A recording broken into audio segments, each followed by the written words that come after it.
Every city in ancient Greece educated its boys, but only one took them away at the age of 7 and refused to give them back. The boy's name was Theron. He was 9 years old, and he had been in the agoge for 2 years already. 2 years was long enough to have stopped counting the days. It was also long enough to know which parts of the system would get worse. The word agoge is almost misleading in its mildness. It meant, roughly, upbringing, leading. What it actually was is harder to capture in a single word. Theron had arrived in the autumn of his 7th year, brought to the barracks by his mother. She had not wept. Spartan mothers were not expected to weep at the gate of the agoge. That, too, was part of the system. His mother had straightened his cloak at the gate. That was the last gesture she made before the gatekeeper came. He had thought of it several times in the following weeks, and then he had stopped. The gate closed. He was inside. She was outside. The sound of the gate was the first lesson. Inside the barracks, some 40 boys slept in a long stone room on beds they had made themselves. The beds were rushes, cut from the banks of the river Eurotas with bare hands. No tools were permitted. On cold nights, the boys pressed thistledown into the rushes for warmth. In summer, the rushes were enough. They were organized into groups called agoge, herds, and the word was deliberate. The herds were driven, not led. Theron's group had an iron at its head, a young man of 18 named Leon, who had survived the agoge himself and was now responsible for what the agoge made of the boys beneath him. Leon had very precise ideas about how suffering should be absorbed. Above Leon stood the Paidonomos, the city's appointed overseer of the entire system. He answered to Sparta itself. That was the structure, without exception and without appeal. Somewhere above all of it, further than Theron could yet see, was the end of the agoge. For those who completed it, a final test waited in the dark. The Spartans called it the crypteia. The details could wait, but they were always there, at the edge of what the older boys knew and would not discuss. The mornings came without ceremony, Leon's voice, and then movement. They ran in the half-dark before dawn. They wrestled in the dust. They threw the javelin in loose lines across the training ground until their arms were spent. They went barefoot year-round, even when the ground at the river's edge went white with frost. The exposure was deliberate. By Theron's second summer, the soles of his feet had thickened to something he could no longer feel properly. This was considered progress. After 2 years, Theron had learned to sleep through cold, through noise, through the ache of a day's training. Hunger was a different problem. Sparta fed its boys a daily portion of black broth and barley, enough to keep them working. It was not enough. Boys were expected to fill the gap themselves. They raided farms at the edge of the city, took grain from storehouses, lifted food from sanctuaries when the priests were absent.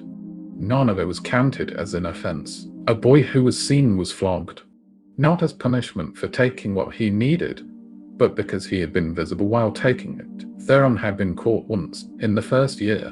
By his second, he had mapped which grain stores were left unlocked before morning, knew the dog at the edge of the potter's yard, knew the hour the gatekeeper dozed. He had learned to move differently through the dark. One evening in summer he had stayed too long at a granary. The keeper returned early. Theron pressed himself into a corner behind the storage jars and went completely still. He counted the keeper's footsteps by sound. 11 paces in, a long pause, 7 paces back, then silence. He came back with barley and dried figs and ate them alone beside the river. The meal was the finest thing he had eaten in months. The agoge had not intended the pleasure of it, but it had intended the calculation that made it possible. Beatings were a standard feature of the program, as regular as the running and the wrestling. Not as punishment for any particular failure, but as training in how failure felt. A boy who wept or cried out under correction had revealed something about himself that the agoge considered a defect. Leon administered these corrections without comment. He had absorbed them himself from his own iron when he had been Theron's age. This was how the system reproduced itself, generation by generation, with the precision of a thing that had been done many times before. The agoge's curriculum included things its reputation tends to obscure. The boys were taught to read.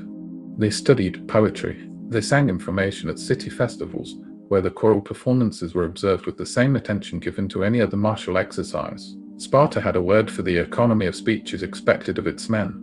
Laconic, from Laci Demon, the region Sparta occupied. A long answer was not intelligence. It was uncertainty on display. Boys were trained to speak briefly, listen carefully, and give answers that could not be misunderstood. The agoge drilled this alongside the wrestling. Both were forms of contact, and both required the same quality of precision. Leon demonstrated the principle once when Theron had fumbled the javelin in training and recovered badly. Leon said nothing. He stood and watched. The silence went on long enough that Theron would remember it years later, though he could not have said exactly why. That was the lesson. Theron had not mastered it yet. He was 9, but he had learned what it looked like from the outside, and that was the beginning. The agoge had one ritual that was different from all the others. Not because of what it demanded, but because of who was watching when it happened. The other training was internal, between a boy and his own endurance.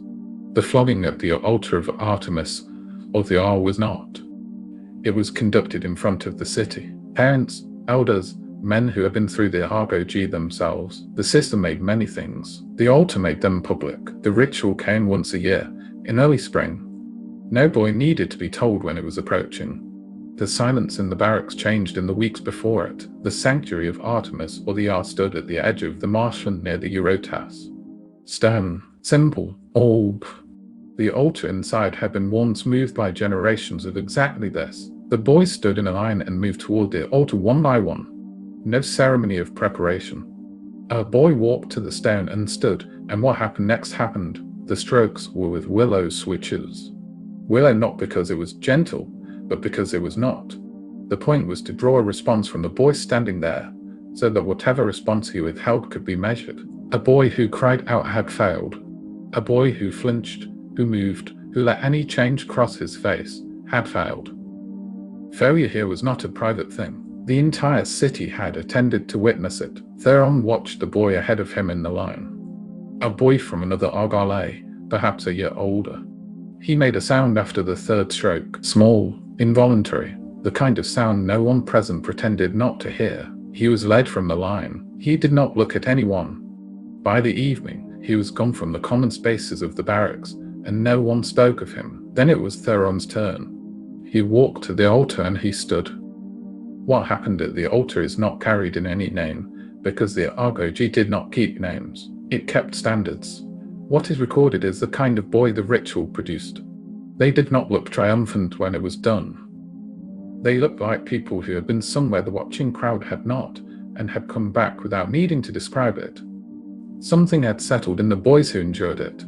Not their faces. Their faces were exactly the same as before. What had settled was something internal, and the agoge did not have a word for it, because the agoge did not discuss such things.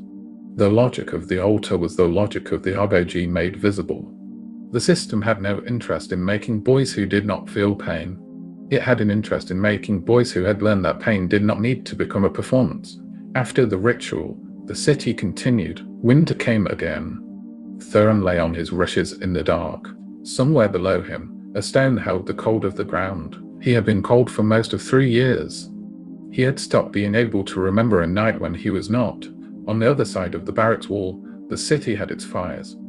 Occasionally, when the wind shifted, there was the faint smell of smoke, or of something cooked, warm and animal. In the first weeks it had stayed with him until morning. Now it reached him and went past. 3 years into the agoge, there were things Theron did without choosing to. Keeping his face still under correction, waking before Leon's voice, recognizing, in a new boy's first week, a panic he had forgotten he had ever felt. The agoge had not told him any of this. It had arranged for him to learn it. Theron was 9. He had 9 more years of the agoge ahead. Wrestling, hunger, Leon's voice before the light. At the end, if he completed it, he would become one of the equals. But between here and that lay the cryptare. The tradition held that the best graduates were sent out alone into the countryside, in the dark, with a knife. What they were sent to do there was not spoken of inside the barracks. When the subject came close, the older boys went quiet in a way that was different from other silences. The accounts said they moved through the countryside at night, and that the helots, the thousands who worked Sparta's land, were said to know the young men came. Whether the truth matched the accounts, no one in the barracks could have said. Theron had 10 years left before it became his question to answer. He lay in the cold and was still. 3 years of the agoge had made this a different kind of stillness from the one he had arrived with. Quieter, less comfortable with itself. Comfort was not withheld as punishment. It was withheld as training. By the second year, Theron had stopped noticing when the cold arrived. The Spartans believed that what the agoge was building was not only a soldier. A soldier was a simple thing. What they were building was a person who had learned, bone by bone and year by year, to want less. Somewhere outside the wall, a fire went cold. Theron heard the silence where the warmth had been. He pulled his cloak against the dark, closed his eyes, and did not think about it again.